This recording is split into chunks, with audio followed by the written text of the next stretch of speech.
Assalamualaikum dear students, I hope you are all fine and doing great. Our today's topic of discussion is the nucleus. आज जब बच्चे हम nucleus की बात करते हैं, न्यूक्लियस की एक बात याद रखिएगा, हम क्लियर सी बात करते हैं, this is the prominent structure present in the eukaryotic cell. यहाँ पे मैं डायरेक्ट टर्म बोल रहा हूँ यूकैरियोटिक सेल, मीन ये सिर्फ और सिर्फ इसमें यूकैरियोटिक सेल में प्रेजेंट है, प्रोकैरियोटिक सेल में न्यूक्लियस प्रेजेंट नहीं होता। हाँ, ऑल दो प्रोकैरियोटिक सेल में डीएनए तो होता है, लेकिन क्या उसे कहते हैं, न्यूक्लियस नहीं होता।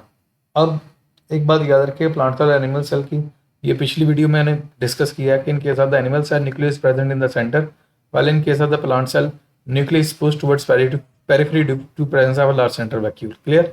अब इसको रीड करते हैं, देखते हैं क्या कहते हैं इसमें।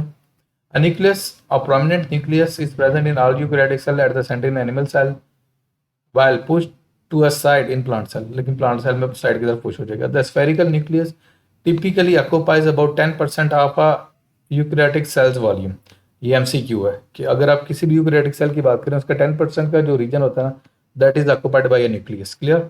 It serve as information processing and administrative centre of the cell. मतलब सेल की जितनी इंफॉर्मेशन उसको प्रोसेस कर रहा होता है, एडमिनिस्ट्रेट कर रहा होता है। जिस तरह हमारी बॉडी के फंक्शंस को हमारा ब्रेन कंट्रोल कर रहा होता है ना, जस्ट लाइक दैट जो न्यूक्लियस है that is controlling the function of the cell. Cell की जो फंक्शन कंट्रोल कर रहा होता है वो न्यूक्लियस कंट्रोल कर रहा होता है। It performs two major functions. It stores the cell's hereditary material, ये डीएनए को स्टोर करता है और कोऑर्डिनेट करता है सेल की एक्टिविटी। जितनी हमारे अंदर सेल के अंदर एक्टिविटी हो रही होती है, ग्रोथ हो रही होती है, प्रोटीन सिंथेसिस हो रही होती है, सेल डिवीजन हो रही होती है। अब क्वेश्चन आता है ये सारे प्रोसेस को कैसे कंट्रोल कर रहा होता है।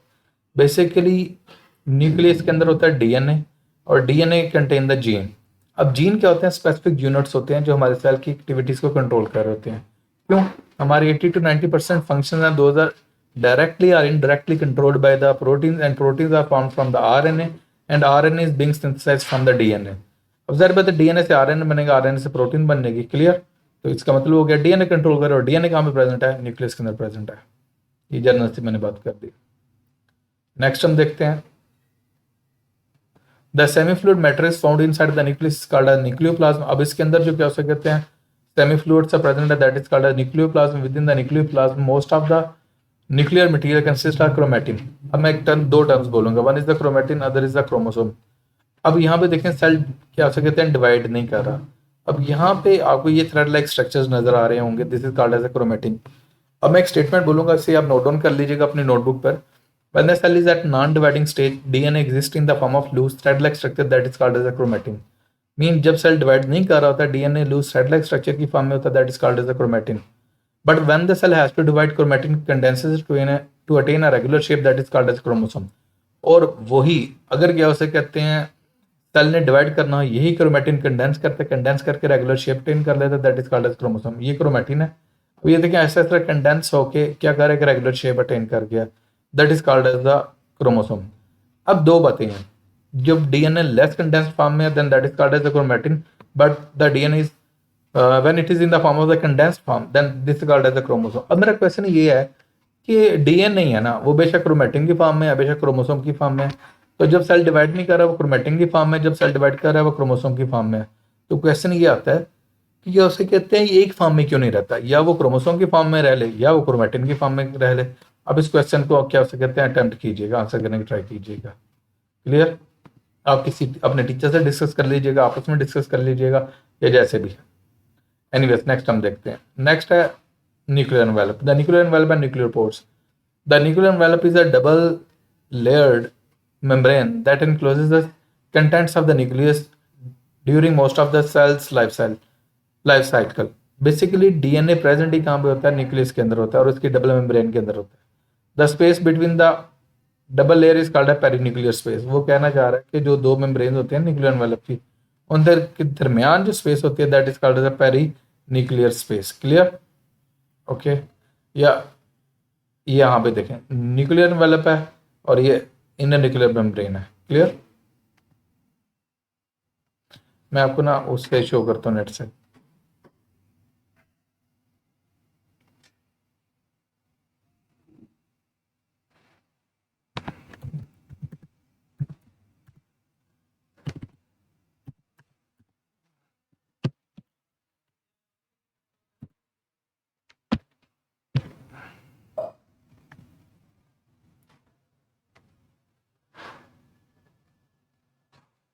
ये अगर आप डायग्राम में गौर करें, ये आउटर मेम्ब्रेन है, this is the inner membrane, और उनके दरमियान यहाँ पे this is the perinuclear space. Clear?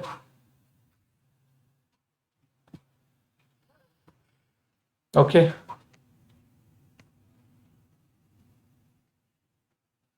During cell division the nuclear envelope disintegrate, अब जारी बात है तब डिसइंटीग्रेट करेगा तो क्रोमैटिन बाहर निकल क्रोमोसोम की फॉर्म में कन्वर्ट होगा, but reforms its daughter cells. Okay, on the inner side of the nuclear envelope there is a protein lining called nuclear lamina. एक प्रोटीन की लाइनिंग होती है जिसे हम न्यूक्लियर लेमिना, ये जो नजर आ रही होगी आपको, this is a nuclear lamina. It binds a chromatin to give its structure support, और इसके साथ क्रोमैटिन बाइंड हो रही होती है। ये फंक्शन बता दिया किसका, न्यूक्लियर लेमिना का। आपसे शॉर्ट क्वेश्चन आ सकता है, इसको देख लीजिएगा। क्लियर? अब नेक्स्ट जो क्या उसे कहते हैं वो जो शॉर्ट क्वेश्चन बन सकता है, right a brief note on the nuclear envelope. ये जो टेक्स्ट दिया गया और ऊपर जो क्या डायग्राम है, इन दोनों को फोकस कर लीजिएगा from the short question point of view. Anyways, the nuclear envelope has tiny holes called nuclear pores. छोटे छोटे पोर्स होते हैं जिन्हें हम न्यूक्लियर पोर कहते हैं।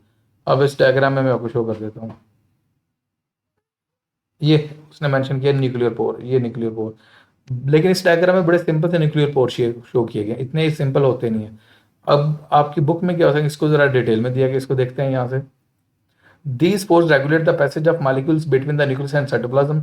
अब साइटोप्लाज्म में कोई मटेरियल अंदर आना है, या क्या हो सकता है साइटोप्लाज्म न्यूक्लियस के अंदर कोई मटेरियल आना है, या न्यूक्लियस से बाहर कोई मटेरियल जाना है, तो जितना भी उनको पैसेज वे क्रॉस करना होगा, that those has to pass through the nuclear pore. Nuclear pore को पास करेंगे। Nuclear pores are permeable to small molecules, some larger protein, example histone. Histone protein क्या होती है, हमारे डीएनए को रैप अप करने में इन्वॉल्व होती है। Are also allowed to enter nucleus, वो न्यूक्लियस के अंदर क्या हो जाएगी, एंटर हो जाएगी। और nuclear pore is made up of an elaborate structure called the nuclear pore complex. ये पूरा कम्प्लेक्स होता है, this is the complex, nuclear pore complex. Okay, it is composed of several subunits. These are annular subunit surrounding, एक minute मैं यहाँ से highlight कर दूँ, annular subunit surrounding to the inside of the pore। यहाँ पे ये एनुलर सब यूनिट, ये आपको जो ग्रीन सा नजर आ रहा होगा। नेक्स्ट है कॉलम सब unit making the wall of the complex. अब यहाँ पे कॉलम सब यूनिट देख लेते हैं, ये कॉलम सब, ये उसकी वॉल बना रहे हैं। सॉरी। नेक्स्ट है ring subunit attach to the outer side of the column subunit. ये रिंग सब यूनिट, ये जो बाहर की जाना, ये यहाँ पे देख लें, जो डार्क ब्राउन कलर के आपको नजर आ रहे होंगे। Okay, next luminal subunit anchoring the pore complex into the nuclear envelope. इसको क्या से कहते हैं, इसके अंदर एंकर कर देते हैं, गाड़ देते हैं। ये जो आपको ब्लू कलर के नजर आए ल्यूमिनल सब यूनिट। क्लियर? ये सारे मैंने आपको 4 सब यूनिट बता दी। और ये याद रखिएगा, ये चार्ट क्वेश्चन इस डायग्राम को हाईलाइट करने के पॉइंट ऑफ व्यू से भी आ सकता है। ये डायग्राम बनी होगी, ये क्या हो सकता है, जो इनके नाम मेंशन किए गए हैं ये मिसिंग हो सकते हैं, then you have to highlight it. Okay, tiny fibrils usually extend from the, यहाँ पे फॉर्म नहीं आ गई फ्रॉम, ये मिस्टेक आपकी बुक में, from the complex and make a basket like structure. ये बास्केट लाइक सा स्ट्रक्चर सा बन जाता है, ये न्यूक्लियर बास्केट जिसे हम कहते हैं। Okay, on the nuclear side of the complex, अंदर की जानब। नेक्स्ट हम बात करते हैं न्यूक्लियोलस। अब ये क्या कहते हैं, न्यूक्लियस के अंदर एक रीजन होता है, the nucleolus is prominent darkly stand.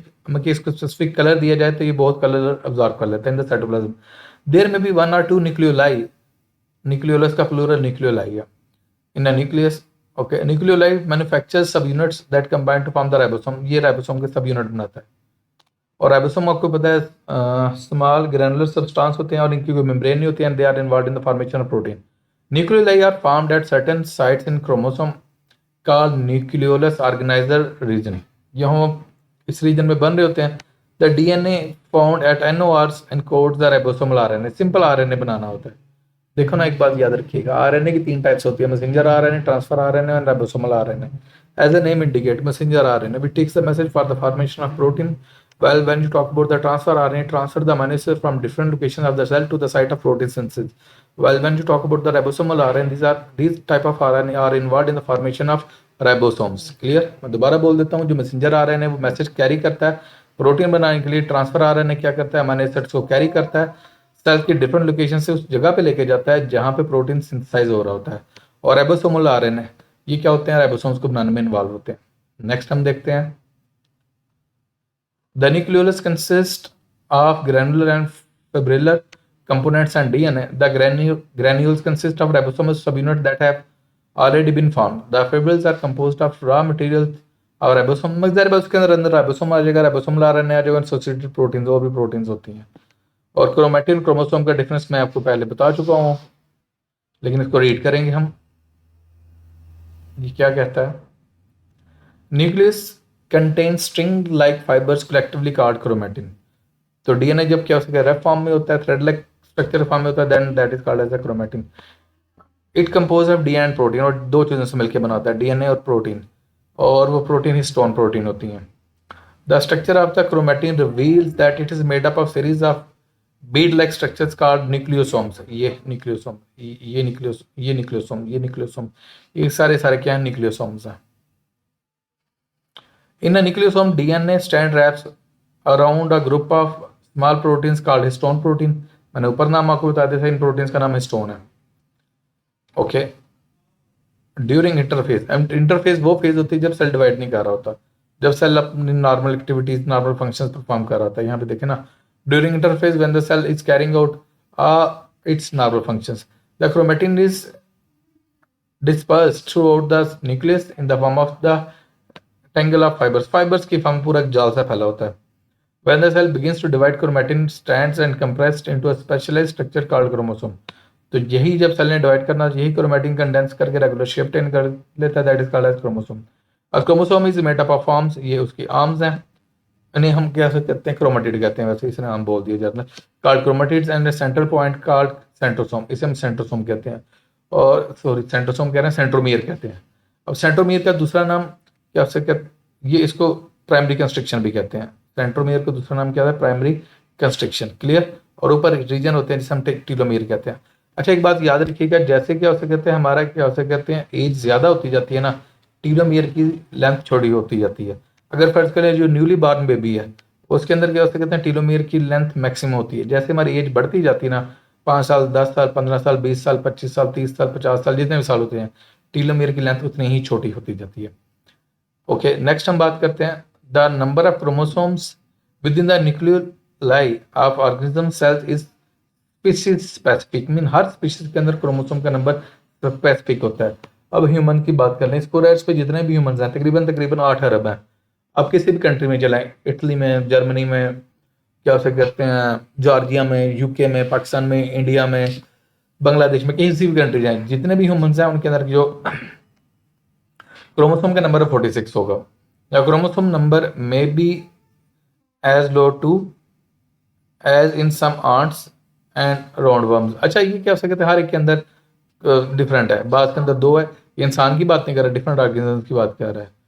Roundworm may be thousands, और के उनके अंदर 1000 भी हो सकता है, एज इन इंडियन फर्न, ये प्लांट है, विच हैज 1260 क्रोमोसोम, 1260 है, 1260 जिसे आप कह सकते हैं। It means the number of chromosome, her species का क्रोमोसोम नंबर एक स्पेसिफिक होता है।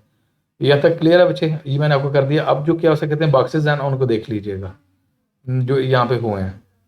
ये सबसे पहले यहाँ से बात करते हैं, building block of DNA and RNA and ATPs are allowed to enter the nucleus. जारी बात है, इनकी जरूरत होती है सेल के अंदर, तो ये सेल के अंदर एंटर हो जाता है। Ribosomal subunit which are built in the nucleoli are examples of materials that, जारी बात है जो मटेरियल हमें चाहिए, जो कंपोनेंट बनाने के लिए हमें चाहिए, तो वो मटेरियल न्यूक्लियर पोर के थ्रू अंदर आ जाएगा, ये बात की गई है।